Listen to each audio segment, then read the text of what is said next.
le caractère spirituel des autels. Comprendre le caractère spirituel des autels.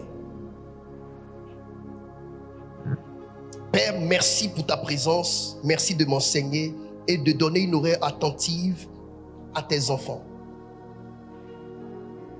afin de comprendre ce message d'ordre spirituel au nom de Jésus-Christ. Amen. Nombre, le chapitre 22, du verset 4 au verset 8. Nombre, chapitre 22, du verset 4 au verset 8. Nombre, le chapitre 22, du verset 4 au verset 8. Je lis la parole du Seigneur. On se tient ensemble debout rapidement. Moab dit aux anciens de Madian, cette multitude va dévorer tout ce qui nous entoure, comme le bœuf broute la verdure des champs. Balak, fils de Zippor, était alors roi de Moab. Il envoya des messagers auprès de Balaam, Il envoya des messagers auprès de Balaam. fils de Béor, Très bien. à Pétor sur le fleuve, Mhm. dans le pays des fils de son pays, Oui. afin de l'appeler et de lui dire, voici, un peuple est sorti d'Égypte. Mhm. Il couvre la surface de la terre Mhm. et il habite vis-à-vis de moi. Et il habite vis-à-vis de moi. Écoutez-moi bien. Quelqu'un te voit. Dis avec moi, quelqu'un me voit. Et la personne est gênée par ma présence. Amen. C'est-à-dire que Balak, roi de Moab, se retrouve face à face avec le peuple d'Israël. Et il estime que le peuple d'Israël le gêne. Il estime que le peuple d'Israël le gêne. Première vérité que j'aimerais dégager, on n'a pas encore fini de lire. J'aimerais te dire, avant même qu'on ne continue, pour ne pas que j'oublie. Chers frères et sœurs, si tu n'habites pas seul sur cette terre, sache que tu peux gêner quelqu'un.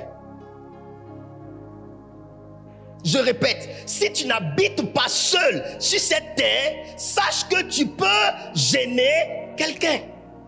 Si tu as des voisins, si autour de toi il y a un voisinage, sache que tu peux gêner quelqu'un. Continue ma fille. Viens, je te prie. Viens, je te prie. Maudis-moi ce peuple, car il est plus puissant que moi. Maudis-moi ce peuple, car il est plus puissant que moi. Deuxième vérité. Nous sommes dans un monde de concurrence. Nous sommes dans un monde de concurrence.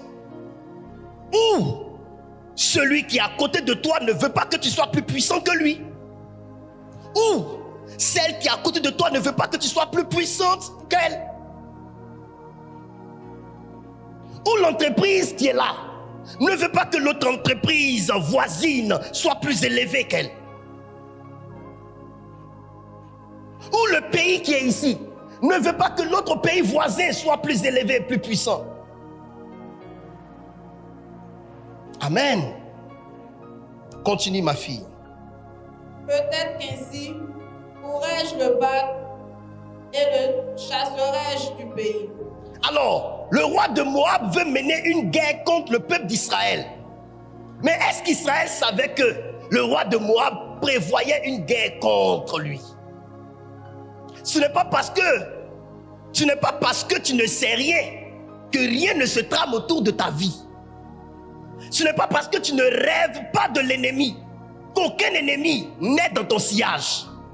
Ce n'est pas parce que dans ton songe, tu ne vois pas un esprit se lever contre toi que tu vas penser qu'un esprit n'est pas en train de convoiter ta vie.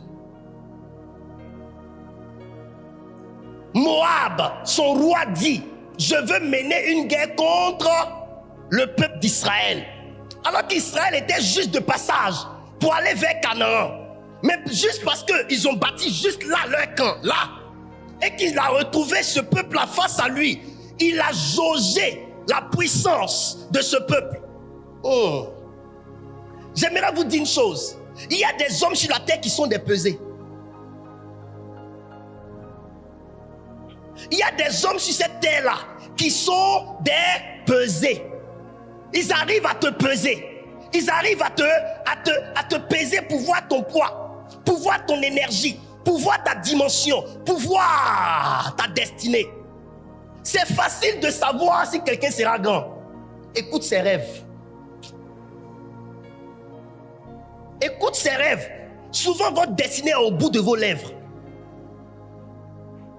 Quand tu parles des choses de grandeur, là, quelqu'un entend ça. Il sourit, mais tu ne connais pas ce qu'il pense de toi dans son cœur. Je ne suis pas en train de vous emmener à vivre dans un environnement de suspicion. Mais je suis en train de vous dire, se protéger. Se protéger. C'est la sagesse. On ne sait jamais.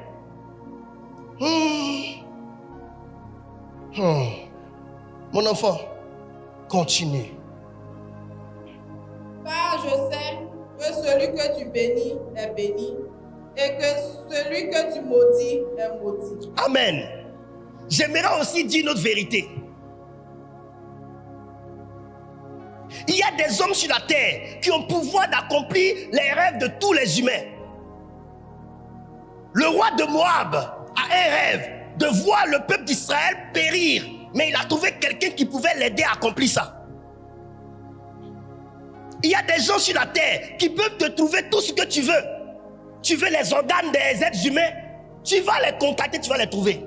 Il y a des gens dans tous les domaines qui peuvent te fournir tout ce dont tu as besoin. Même il y a des gens qui peuvent te permettre de rentrer en contact avec ta maman décédée.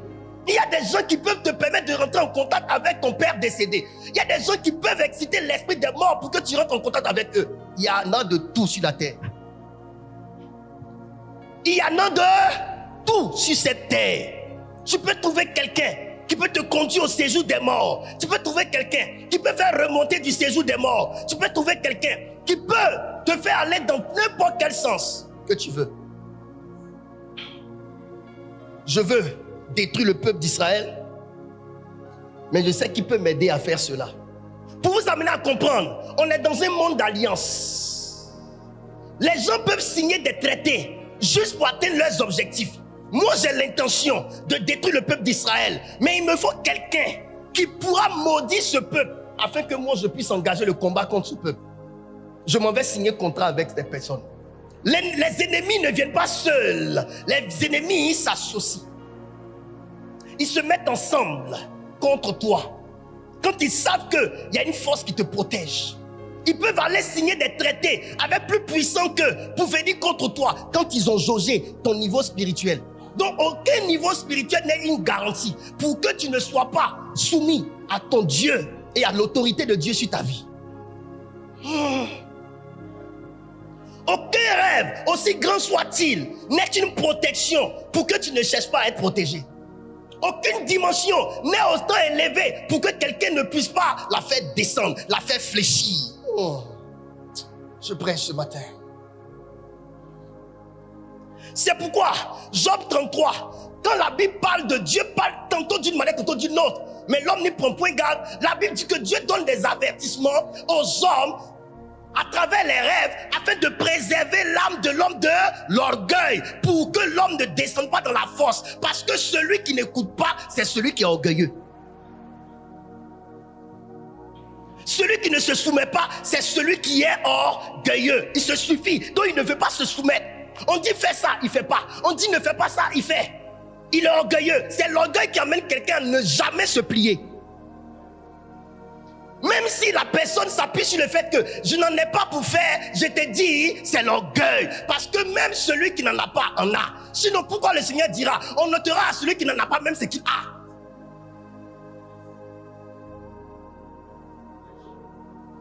On a tous quelque chose. Ce sont des orgueilleux qui disent qu'ils n'ont rien. On en a. Parce que je sais que je n'ai pas d'argent liquide. Pour faire ce qu'on me demande, je me donne.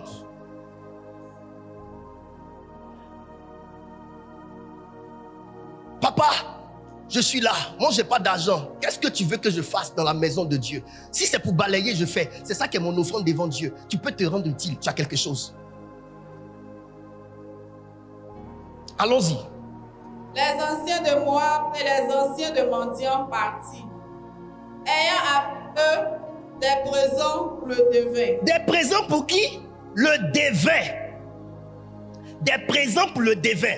Ça veut dire, il est prêt à donner de tout ce qu'il a pour convaincre et corrompre le cœur du devin, pour qu'il vienne accomplir ce qu'il veut accomplir. Mais toi, tu sais donner quoi à ton père spirituel pour qu'il ait la joie de te garder? Toi, on prie pour toi seulement. Tout ce que toi tu as, c'est pour toi et ta famille. Tu ne donnes jamais rien à ton père spirituel. Rien.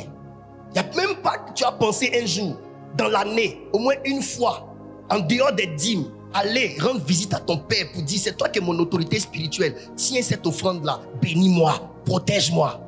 Tu ne sais pas faire ça. Ah, aujourd'hui, je vais vous parler. Aujourd'hui, je vais vous parler. Allons-y, ma fille. Ils arrivèrent auprès de Balaam et apportèrent les de Balak. Balaam leur dit, passez ici la nuit, et je vous donnerai une réponse d'après ce que l'Éternel me dira. Et les chefs de Moab chez Balaam. Ils restaient chez Balaam. Merci. Asseyez-vous dans la présence de Dieu.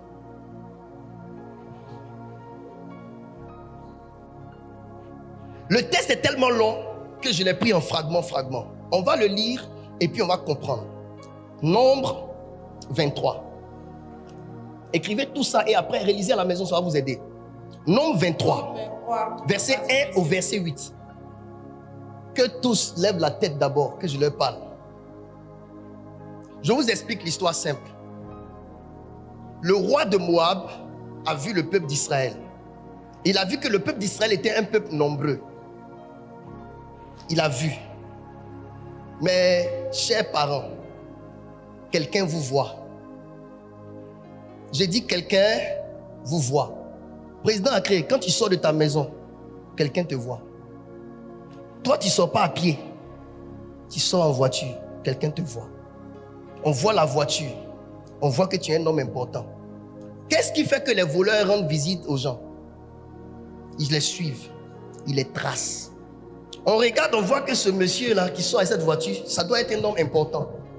Parce qu'on connaît la valeur des choses dans ce pays. Une telle voiture doit coûter quand même des millions. Celui qui peut s'acheter une telle voiture n'est pas n'importe qui. Ainsi, nous sommes vus spirituellement. Nous avons des valeurs spirituelles. Sur le plan physique ici, nous sommes vus. Dans le monde spirituel aussi, nous sommes vus. Et on te voit avec tes acquis. On te voit avec tes talents, tes dons, tes rêves. On n'est pas d'abord grand physiquement. On est grand d'abord spirituellement avant de l'expérimenter physiquement. Les esprits ne te combattent pas pour ce que tu es déjà. Ils te combattent pour ce que tu seras. Est-ce que vous me comprenez? Souvent tu es là, tu dis, mais je n'ai rien. Mais pourquoi il y a trop de combats comme ça? Tu penses à cause de tu n'as rien quand tu as beaucoup de combats. C'est à cause de ce que tu seras que tu as assez de combats. Et tu dois comprendre que ta valeur réelle n'est pas ce que tu es en ce moment précis sur la terre. C'est ce que tu es dans le monde spirituel. Parce que ce que tu es, c'est ce que tu es censé être sur terre. Je ne sais pas si quelqu'un me comprend. Et déjà ça, ton étoile est suffisante pour qu'on te prenne comme cible. Je répète, ton étoile est suffisante pour qu'on te prenne comme cible.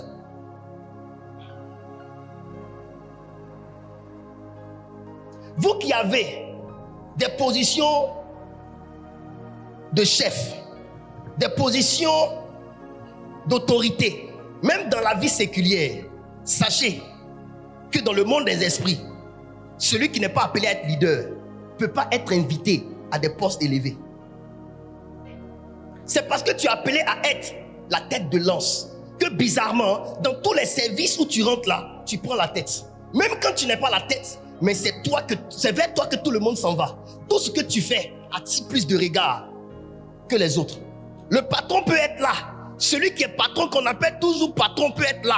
Mais toi qui es en dessous, c'est toi que tout le monde remarque. C'est vers toi que tout le monde va. C'est toi qui attire le regard de plus de personnes. Par exemple, Stevie, dans le domaine de la cuisine, bizarrement, dans le domaine des gâteaux, quand il va faire les gâteaux, Les gens vont goûter les gâteaux des autres, mais lui, ses gâteaux seront plus appréciés. Mais il n'est pas propriétaire de la pâtisserie. Il est juste quelqu'un qui travaille là. Mais pourquoi tous les regards se tournent vers lui? Parce qu'il a l'esprit de primauté. Il a l'esprit de leader. Tu n'étais pas forcément le premier de classe. Mais bizarrement dans la vie aujourd'hui, tous ceux qui étaient même plus intelligents que toi, ils voient que tu les as dépassés, comme le président a créé. Mais qu'est-ce qui fait ça? Non, c'est son étoile. C'est l'étoile de ce monsieur qui fait qu'il a la primauté, il a la priorité, il a la prééminence sur les autres. C'est cet esprit-là. Et déjà ça, c'est suffisant pour que l'on te prenne pour cible. Monsieur Kwame qui aujourd'hui est délégué là-bas, là. Mais ce n'est pas pour rien. C'est parce qu'il a l'esprit de priorité. Il a l'esprit de primauté. Il a l'esprit de leader. Que bizarrement il s'est retrouvé là. Tu n'es pas le plus intelligent. C'est son étoile. Mais quand tu as ces gens de poste, tu suscites la convoitise. Je vous amène à comprendre le langage spirituel. À savoir que nul ne peut s'élever soi-même à des postes élevés comme ça. C'est une main de Dieu qui a conçu votre étoile, qui décide de votre sort pareil. Et vous devez savoir, à partir de ce moment-là, quand vous prenez la tête, quand vous attirez les regards, quand vous attirez le regard de tous, sachez que vous êtes vu dans le monde spirituel. Pourquoi c'est toi que tout le monde remarque? Pourquoi? Dans le service, bizarrement, c'est toi qui es chic. Tout le monde aime ton affaire. Les gens t'aiment. Sache que, à côté de là où on t'aime, se trouve la haine.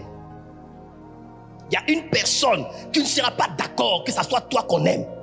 Il y a une personne qui n'acceptera pas dans son cœur que ce soit de toi qu'on parle toujours en bien. Il y a une personne qui convoite ce que toi tu as là. Mais toi tu n'as pas acheté pour l'avoir, tu es né avec. Et c'est à cause de ce avec quoi tu es né que tu seras vu comme un animal à abattre.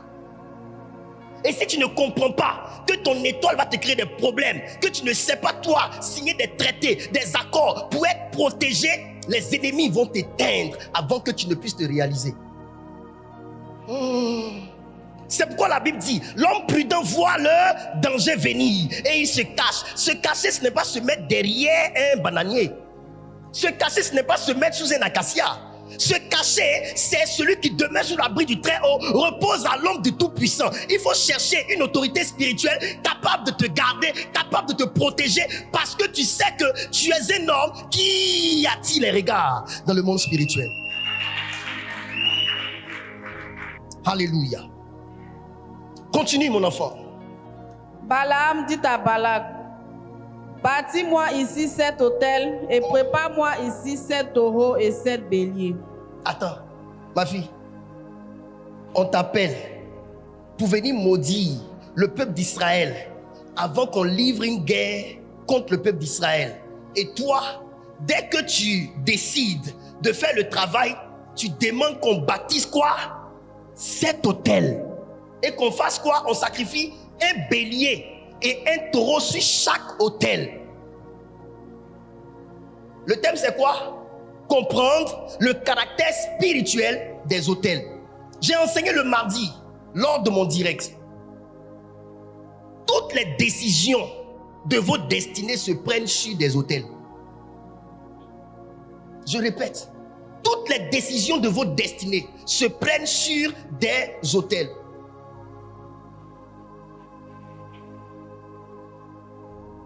Si on doit te bénir, c'est sur une plateforme d'autel. Si on doit te maudire également, c'est sur la plateforme d'autel. Pourquoi? Parce que l'autel est le lieu d'atterrissage des entités, des esprits. Les autels sont des lieux de deal avec le monde des esprits. Dieu a créé la terre, n'est-ce pas?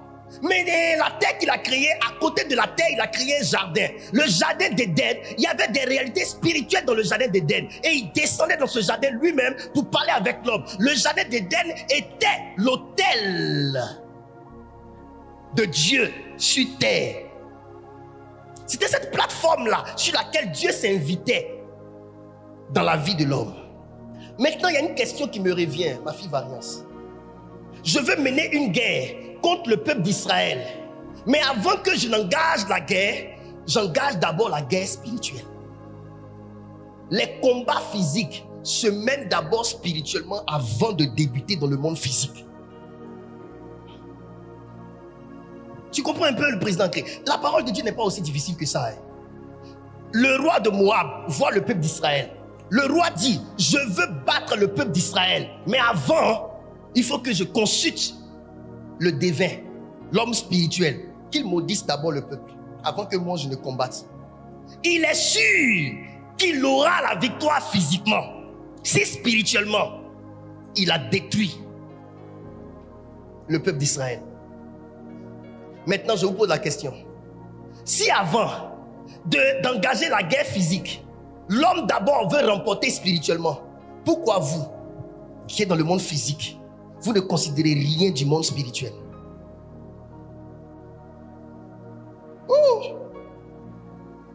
Tout ce qu'on vous demande à l'église ici, c'est sur une plateforme spirituelle qu'on vous demande. Vous ne voyez pas ça important, pourquoi? Parce que pour vous, ce qui compte, c'est le physique. Dans le physique ici, tu vois, prier beaucoup, ça va te fatiguer. Et jeûner, ça va te fatiguer. Faire des offrandes, tu vas dépenser. Mais regardez, Balaam vient. Je veux engager un combat contre le peuple d'Israël. Mais avant, maudis le peuple d'abord pour moi. Pour que je sois dans l'assurance que si j'engage le combat physiquement, je le détruirai. Parce que le roi de Moab sait que tu ne peux pas vaincre physiquement un homme tant que tu n'as pas vaincu son gardien spirituellement. Chaque homme a un gardien. Dans le monde spirituel, chaque homme est gardé par une entité. Si on t'a renversé, c'est qu'on a renversé l'entité qui te garde. L'entité qui te garde a été faible vis-à-vis de l'entité qui t'a combattu.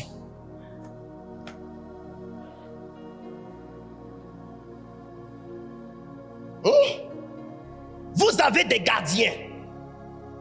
Ne maltraitez pas ces enfants, car leurs anges voient la face de Dieu.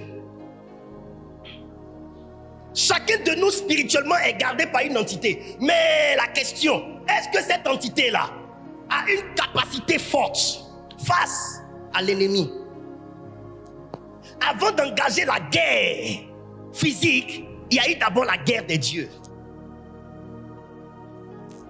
Chaque famille est gouvernée par un dieu.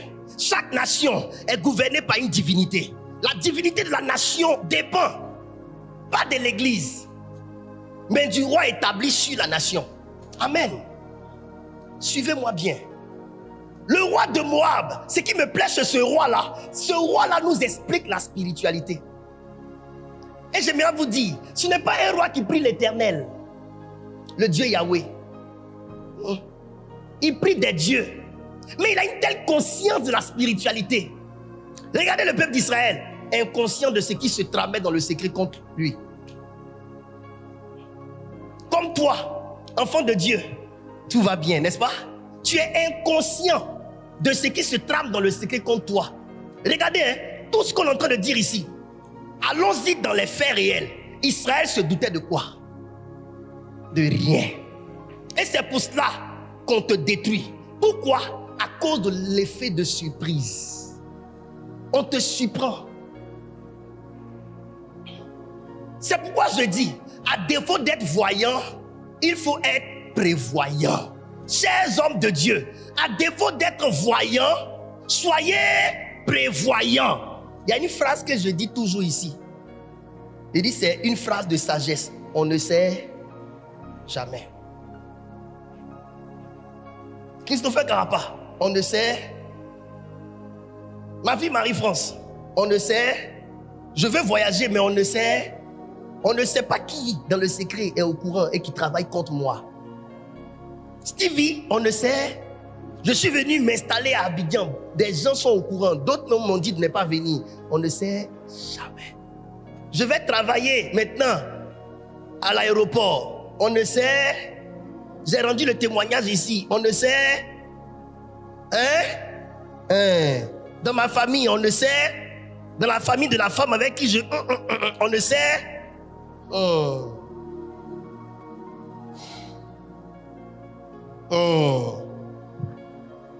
On ne sait. Maman Flora, on ne sait. Je suis rentré dans cette boîte-là. J'ai pris un poste. On ne sait. À côté de moi, il y a des yeux. Il y a des gens qui convoitent mon salaire, qui convoitent ma... Je viens au travail en voiture. Les yeux me regardent. D'autres marchent, ils descendent en woro woro. On ne sait. On ne sait jamais. Balaam se lève. Et Balaam dit, bâtis-moi cet hôtel. Attends, hôtel a quoi à voir avec maudit? La guerre a quoi à voir aussi avec maudit? Mes enfants, avant que physiquement la voiture te cogne, accident et que tu meurs, spirituellement, on t'a maudit. Avant que ton mariage ne se gâte, spirituellement, on a gâté. Avant que ton travail là, tu ne perdes. Je ne parle pas de quand c'est la volonté de Dieu, que Dieu même lui-même veut que tu quittes là. Je dis quand c'est une attaque. Avant que physiquement on ne voie que tu as perdu le travail, spirituellement, ils ont essayé jusqu'à ils t'ont atteint. Bâtissez-moi cet hôtel. Oh papa, tu parles trop d'hôtel. Il n'y a pas de spiritualité sans hôtel. Il n'y a pas de spiritualité sans hôtel. Même notre Dieu Yahweh, il ne peut pas s'ingérer dans la vie de l'humain sans hôtel. Tout ce que le diable fait faire à ces gens, il a appris ça de Dieu. Ce sont les lois spirituelles. La spiritualité est la même du côté de Satan que du côté de Dieu.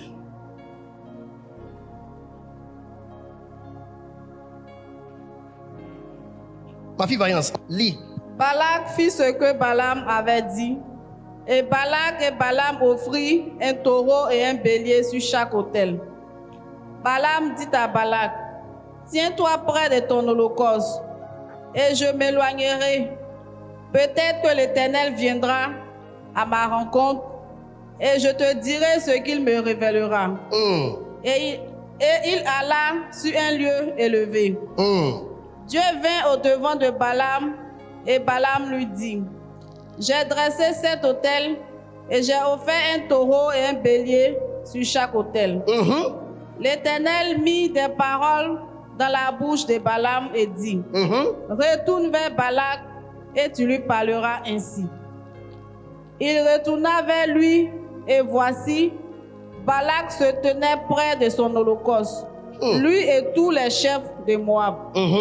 Balaam prononça son oracle et dit, Balak m'a fait descendre d'Aram, le roi de Moab m'a fait descendre des montagnes de l'Orient. Viens, maudis-moi Jacob. Viens, sois irrité contre Israël. Comment maudirais-je celui que Dieu n'a point maudit? Comment serais-je irrité quand l'Éternel n'est point irrité? Amen. Écoutez-moi bien. C'est Balaam qui s'en va maudire.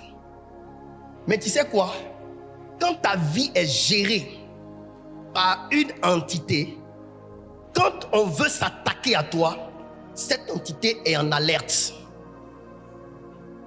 Quand ta vie est gérée par une entité et qu'une autre entité veut s'attaquer à toi, ton entité qui te garde est la première personne à être en alerte. Pourquoi selon vous? C'est l'Éternel qui vient quand il est question de maudire le peuple d'Israël.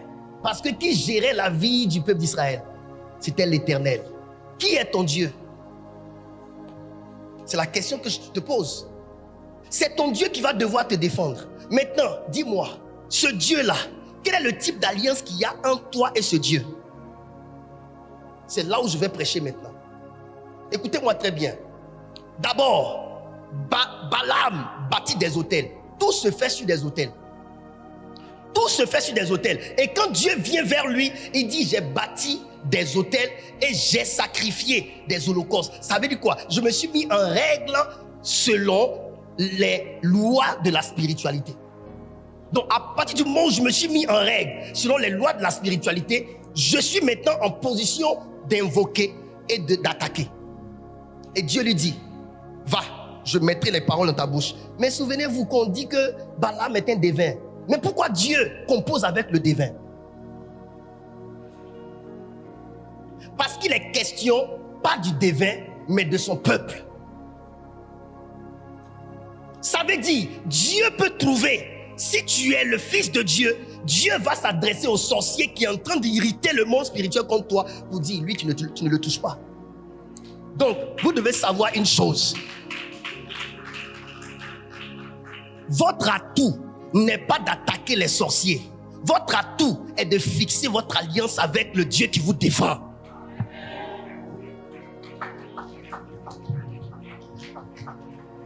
Attaquer les sorciers ne vous fait pas renforcer votre alliance avec l'Éternel.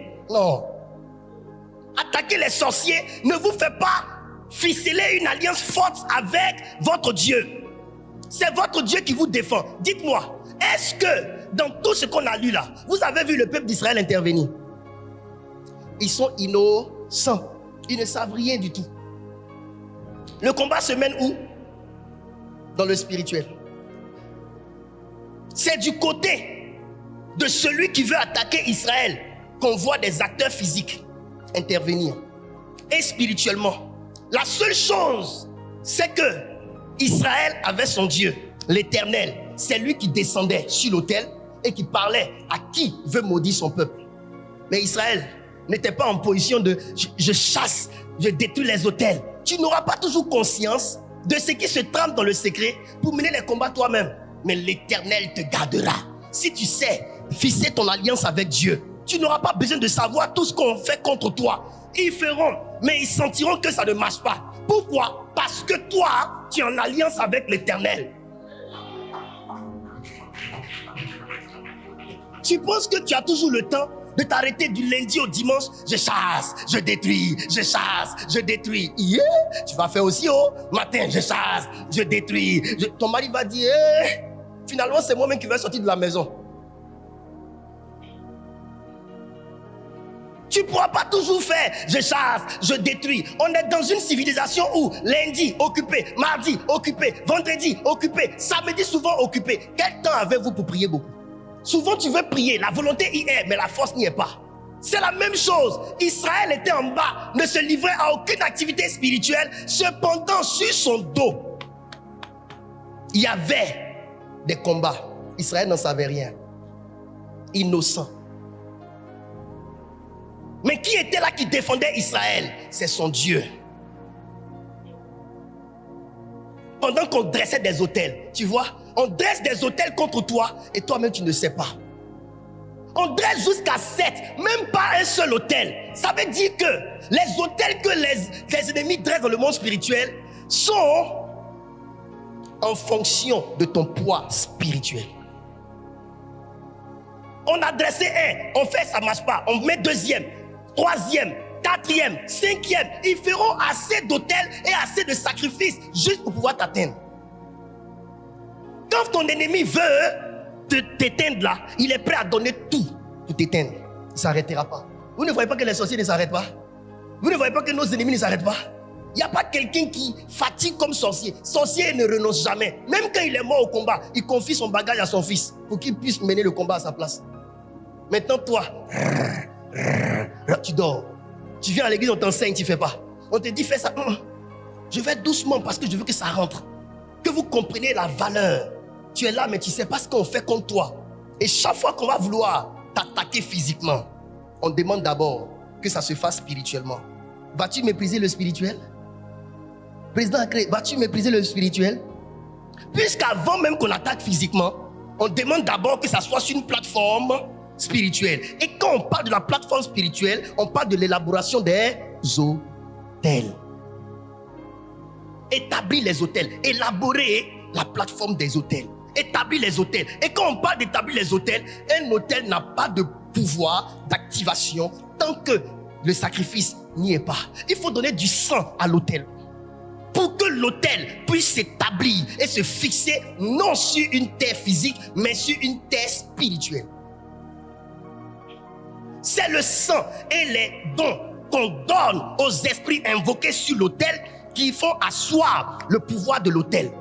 quand on dit le roi là, son siège là, pour qu'il puisse s'asseoir dessus, il faut qu'il s'asseye sur l'homme, sur un homme. On sacrifie un homme et le roi maintenant s'assoit. C'est-à-dire que quand on tue l'homme, les génies boivent le sang, redoublent de force et maintenant, il ne s'assoit pas dans le siège, il s'assoit sur les génies.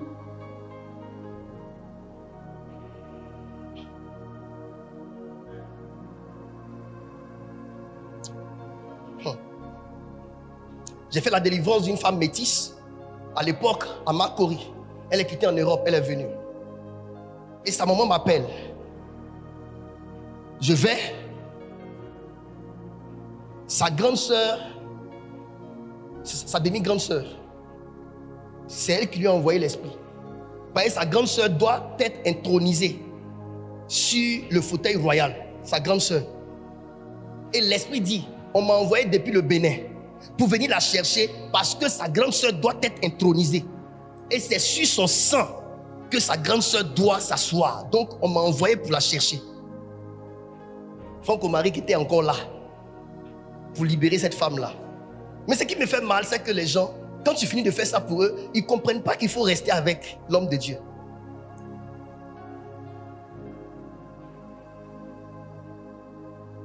On peut avancer. Dieu dit, ne maudis pas ce peuple est béni.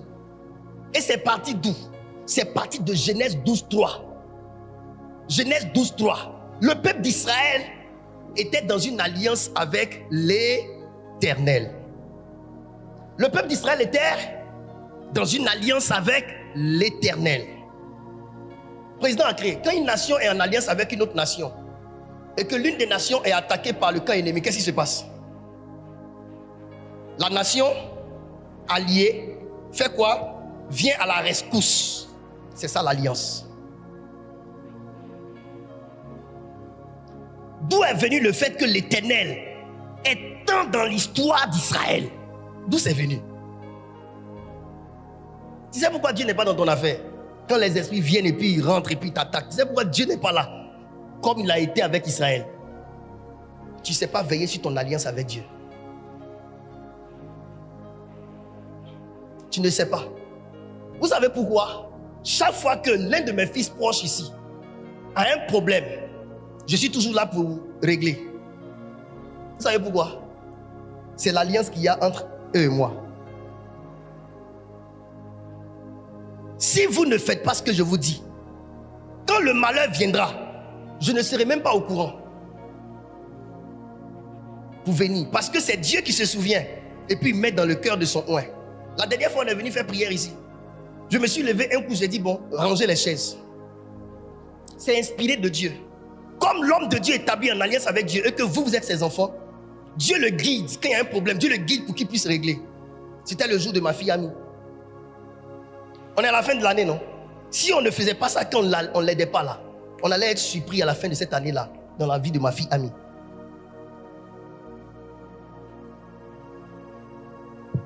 Le vice-président Dibi, c'est pas il est mon fils.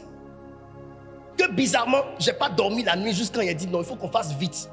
C'est l'alliance qui est entre nous. C'est ça qui crée le souvenir dans l'esprit de votre père spirituel. Et il vient toujours à la rescousse. Genèse 12:3, allons-y vite. Je lis la parole du Seigneur.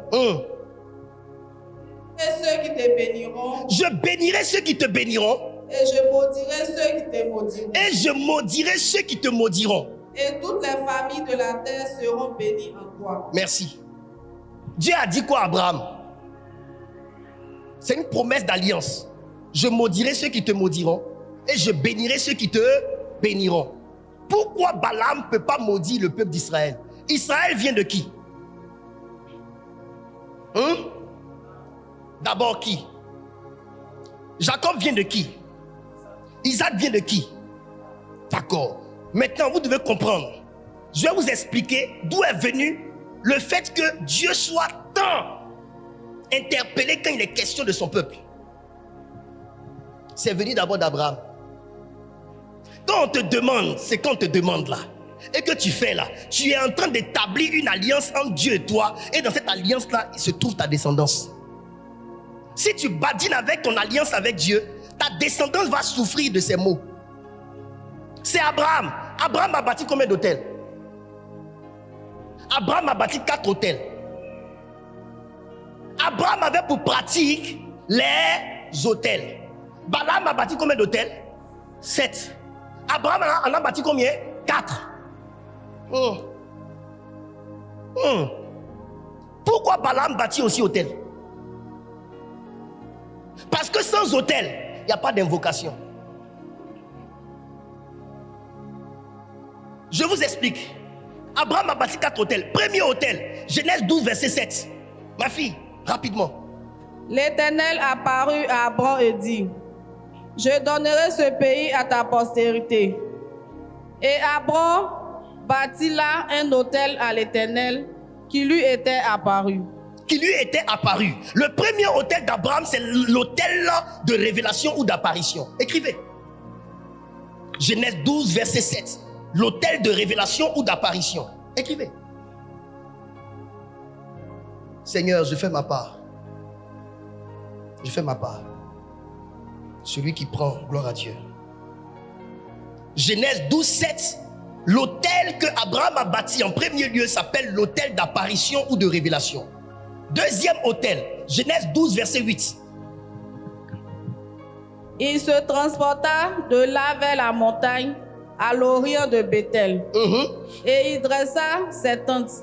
Ayant Bethel à l'occident et Haï à l'orient. Très bien. Il bâtit encore là un hôtel à l'Éternel. Là encore, il bâtit un hôtel à l'Éternel. Et il invoqua le nom de l'Éternel. Le deuxième hôtel, Genèse 12, 8, s'appelle l'hôtel d'invocation. L'hôtel d'invocation. Voyez-vous la spiritualité de notre père, Abraham, l'homme des hôtels. Chaque hôtel porte un nom spécifique. Et ça détermine le type de manifestation de Dieu. Genèse 13, 18. Troisième hôtel. Abraham leva ses tentes et vint habiter parmi les chênes de Mamré. De Mamré, oui. Qui sont près d'Hébron. Oui. Et il bâtit là un hôtel à l'Éternel. Il bâtit encore là un hôtel à l'Éternel. Cet hôtel-là, on appelle l'hôtel des promesses. Lis Genèse 14, verset 1er, je vais voir. Dans le temps d'Araphel, roi de Shinar, d'Ajok, roi d'Élissa, il arriva qu'il fit la guerre à Béra, roi de Sodome. Très bien. Là, il va en guerre. Après cet hôtel-là, il va en guerre. Il combat, il gagne. Il revient avec la dîme de tout. Il voit Melchisedec, son père spirituel, dans la Bible. À cet instant-là, les commentateurs bibliques disent que Melchisedec semblait être le père spirituel d'Abraham. Un père spirituel mystique. Il est apparu une seule fois et après il disparaît. Genèse 22, verset 9 à 14. Ça, c'est l'autel d'obéissance. L'autel d'obéissance. Genèse 22. Je lis la parole du Seigneur. Lorsqu'il fut arrivé au lieu que Dieu lui avait dit, Abraham y éleva un autel et rangea le bois. Il lia son fils Isaac et il le mit sur l'autel, par-dessus le bois. Puis Abraham étendit la main et prit le couteau pour égorger son fils. Très bien. Alors l'ange de l'Éternel l'appela des cieux et dit, Abraham, Abraham. Et il répondit, me voici. L'ange dit, n'avance pas ta main sur l'enfant. N'avance pas ta main sur l'enfant. Et ne lui fais rien. Et ne lui fais rien. Car je sais maintenant que tu crains Dieu. Car je sais maintenant que tu crains Dieu. Et que tu ne m'as pas refusé ton fils. Et que tu ne m'as pas refusé. Ça veut dire, Dieu te demande de donner ton fils, mais tu as le choix entre donner et refuser. Maintenant, il dit, parce que tu ne m'as pas refusé ton fils, mon ami, ce que Dieu t'enseigne là, et Dieu te demande là, tu peux refuser ou accepter. C'est soumis à ta volonté. Tu peux accepter comme refuser. Celui qui accepte de faire ce que Dieu lui dit, il y a une récompense qui est attachée. Mais celui qui refuse de faire ce que Dieu lui demande, ce n'est pas une récompense bonne, hein? Une mauvaise récompense.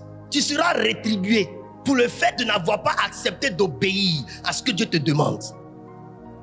Continue, on va voir ce que Dieu a dit à la fin. Écoutez bien ce passage. Abraham leva les yeux et vit derrière lui un bélier retenu dans un buisson par les cornes. Dieu lui montre un bélier retenu par un buisson par les cornes. Pourquoi Dieu révèle ça? Je suis en train de vous dire, Dieu ne te demande jamais rien de ce que lui ne fait pas. Ce bélier-là vient de l'Éternel. Ce n'est pas sur la terre ici que les gens ont commencé à bâtir des autels et à sacrifier. Même Jésus, dans la parole de Dieu dans l'Apocalypse, la Bible nous révèle dans l'Apocalypse chapitre 5 que Jésus avait déjà été sacrifié au ciel avant de venir sur la terre ici. Donc, le sacrificiel, c'est une activité spirituelle.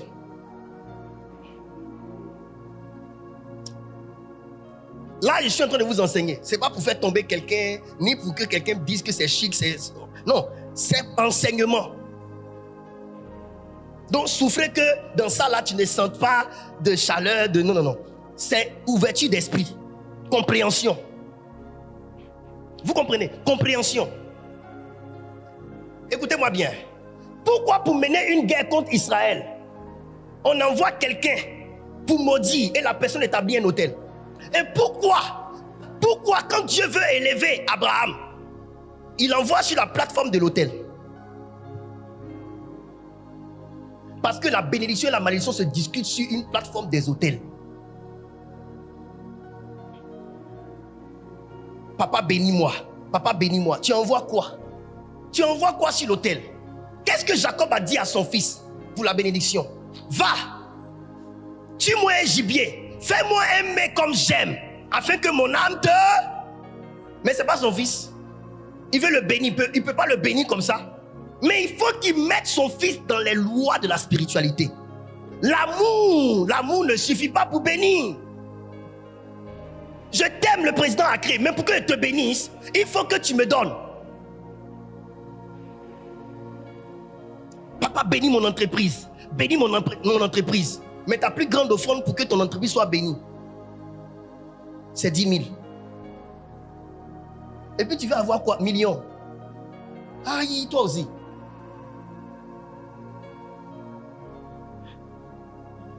Qu'est-ce que Balaam a demandé en sacrifice? Un taureau et puis un bélier. Le bélier là, c'est le grand frère de qui? De l'agneau. Un animal gaillard qui a du prix. Le bélier a des cornes fortifiées. Le bélier, c'est un animal mûr, mature. On ne donne pas n'importe quoi, toi aussi.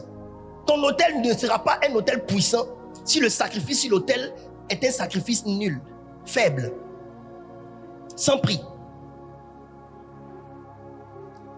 Écoutez, quand vous voulez que Dieu vous bénisse à un haut niveau, apprenez à donner des choses d'un haut niveau à Dieu. Tu veux que Dieu te donne de faire des chiffres d'affaires de millions. Et puis toi, tout ce que tu aimes donner à Dieu, c'est 10 000, 20 000, 30 000, 50 000. Tu méprises Dieu. Tu méprises Dieu.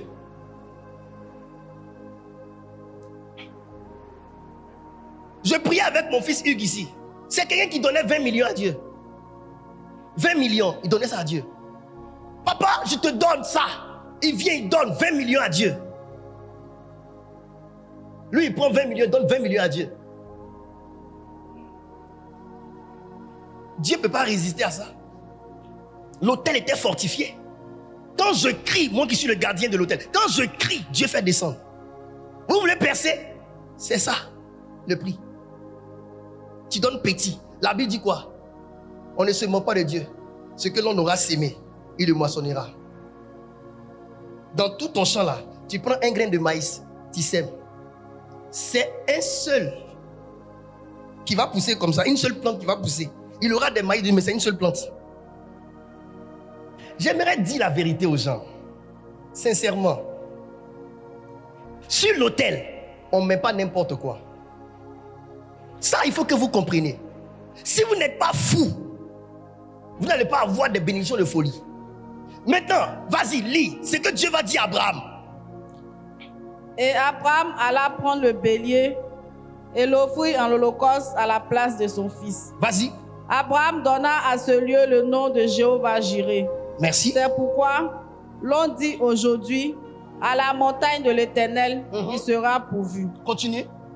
L'ange de l'Éternel appela une seconde fois Abraham des cieux. L'ange appela une seconde fois Abraham et lui dit, je te jure par moi-même. je te jure par moi-même. Pourquoi il dit je te jure par moi-même? Ça, c'est l'Éternel qui parle, parce qu'au-dessus de l'Éternel, il n'y a pas un autre plus grand que lui. Donc il dit je te jure par moi-même. Continue. Parole de l'Éternel. Parole de l'Éternel. Parce que tu as fait cela Aïe. et que tu n'as pas refusé ton unique. Parce que tu as fait cela, mes amis, c'est parce qu'on a fait quelque chose que l'Éternel décide de nous élever dans un niveau élevé. Qu'est-ce que tu fais? Écoutez, sur l'autel, ce n'est pas une histoire de je veux pas. C'est une histoire de ce que tu fais. Quand on parle de ce que tu fais, ce sont tes œuvres. Quelles sont tes œuvres? Toutes vos œuvres montent sur l'autel. Toutes vos œuvres que vous voyez, ça monte sur l'autel spirituellement. Donc, maintenant, quelles sont les œuvres que vous faites? Tu peux dépenser des centaines de mille pour acheter chaussures, pour acheter habits, mais tu ne sais pas dépenser cette même somme et même au plus pour mettre sur ton hôtel. Tu vois, ton hôtel ne pèse pas plus que tes habits. Votre hôtel ne pèse pas plus que l'essence que vous mettez dans votre véhicule. À deux fois, votre véhicule vous prend plus que votre hôtel. Mes enfants, je suis en train de vous parler de spiritualité.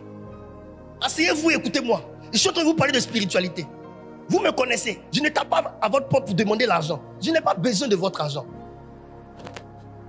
Ce n'est pas pour vous frustrer. Mais je vous parle des choses spirituelles. Un bélier a du prix. Un taureau a du prix. Quand vous voulez monter, quand vous lisez, Balaam a dit quoi à Balak? Il dit, mets-toi à côté de l'Holocauste. Ça veut dire que c'était l'Holocauste qu'il avait fait. Un animal entièrement sacrifié sur l'autel. Ça n'appartient pas à l'homme de Dieu.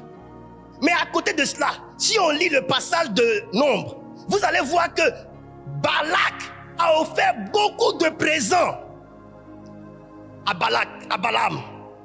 Parce qu'il veut que Balaam fasse son travail.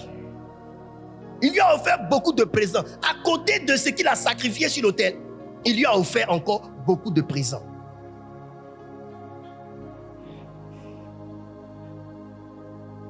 Pourquoi d'après vous, le peuple d'Israël a Dieu comme ça autour de lui? Regardez ce que leur père a pratiqué. Est-ce que vous savez que il n'y a pas un sacrifice au-delà de l'être humain? Qu'est-ce que Dieu a demandé à Abraham? Quatrième autel. Qu'est-ce que Dieu a demandé à Abraham? Son fils. Son fils là, ce n'est pas un être humain. Mais ce n'est pas n'importe quel fils. Hein. Il dit quoi? Son fils Jésus est le fils de qui? Est-ce que vous comprenez? Dieu demande l'unique de qui? Jésus est l'unique de qui? Vous ne voyez pas? Quand on donne l'unique, on se classe au-dessus. Abraham avait donné Isaac. Il n'essayait pas de donner. Il a donné. Dans le Nouveau Testament en hébreu, la Bible dit qu'Abraham a sacrifié Isaac. Parce que intentionnellement, il avait fait. Si l'ange ne l'arrêtait pas, le couteau allait passer sur la gorge de son enfant. Mais pourquoi il dit son fils? Dieu ne voit-il pas dans le futur? Entre Israël et Dieu, qui était étonné par rapport à ce que Balaam faisait? Hein? Est-ce que Dieu était étonné? Regarde, Dieu voit loin, près. Dieu, il voit loin, ce qui est de loin, tout près. Parce que 1000 ans sont combien de jours devant lui? Hein? 1000 ans sont un jour devant Dieu. L'homme vit combien d'années? Si c'est trop, Dieu a dit dans sa parole 120 1000 ans. Enlève 120 dedans, il reste combien? Donc combien de générations vont passer si on veut dire que tous les hommes de première génération meurent à 120 ans pour que ça atteigne 1000? Maintenant Dieu voit 1000 ans, c'est un jour devant Dieu. Qu'est-ce que Dieu n'a pas vu? Dieu, sachant que Israël sera l'objet de convoitise de plusieurs nations qui sont dans la spiritualité, il dit il faut que leur père fasse un sacrifice sur l'autel qui dépasse tous les autres sacrifices que les gens feront.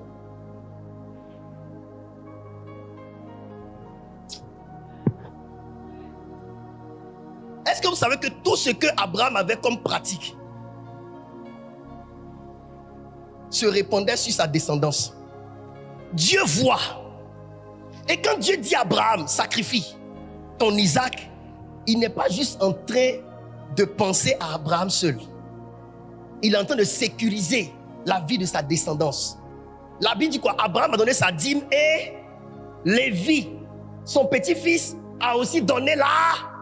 Mais est-ce qu'il était né? Parce que tout ce que son père faisait, son arrière-grand-père faisait là, ça comptait pour sa descendance. Preuve en est, quand Abraham est sur la terre de Canaan, Dieu fait promesse à Abraham. Il dit, cette terre sur laquelle tu es, bâtis un hôtel. Cette terre-là sera pour ta descendance. Même quand Abraham demande son fils à Dieu, Dieu lui dit, sors, tu veux un enfant. Mais moi, je lui dis, sors, regarde dans le ciel. Si tu peux compter les étoiles, tu pourras compter tes enfants. Dieu pensait futur, descendance d'Abraham. Dans votre famille, il y a quelqu'un dont les sacrifices vont couvrir tous ceux qui vont naître après. Dieu, il prend les gens génération par génération. La Bible dit la malédiction commence de la première génération jusqu'à la quatrième. À partir de la troisième, Dieu suscite à partir de la quatrième génération une nouvelle génération qui brise la malédiction pour répandre la bénédiction jusqu'à la 1000e génération. Dans ta vie, là, tu vas voir jusqu'à toi, il y a une 4e génération, tu représentes la 4e génération. À partir de toi, le compte à rebours recommence. Dieu passe en revue les malédictions, il détruit à partir de toi et il te fait rentrer dans une nouvelle ère pour qu'à partir de toi, jusqu'à la 1000e génération, il y ait une bénédiction. Maintenant, toi, tout ce que Dieu te demande de faire là, c'est juste pour détruire la malédiction avant toi et pour ouvrir une ère de bénédiction pour les générations futures. Mais tu ne penses qu'à toi? Tu ne penses qu'à toi?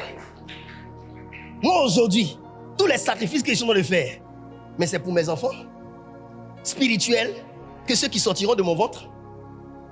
Pourquoi quelqu'un a maudit mes enfants? Mais parce que spirituellement, Dieu sait que ce que je fais est en train de préserver tous ceux qui vont venir de moi.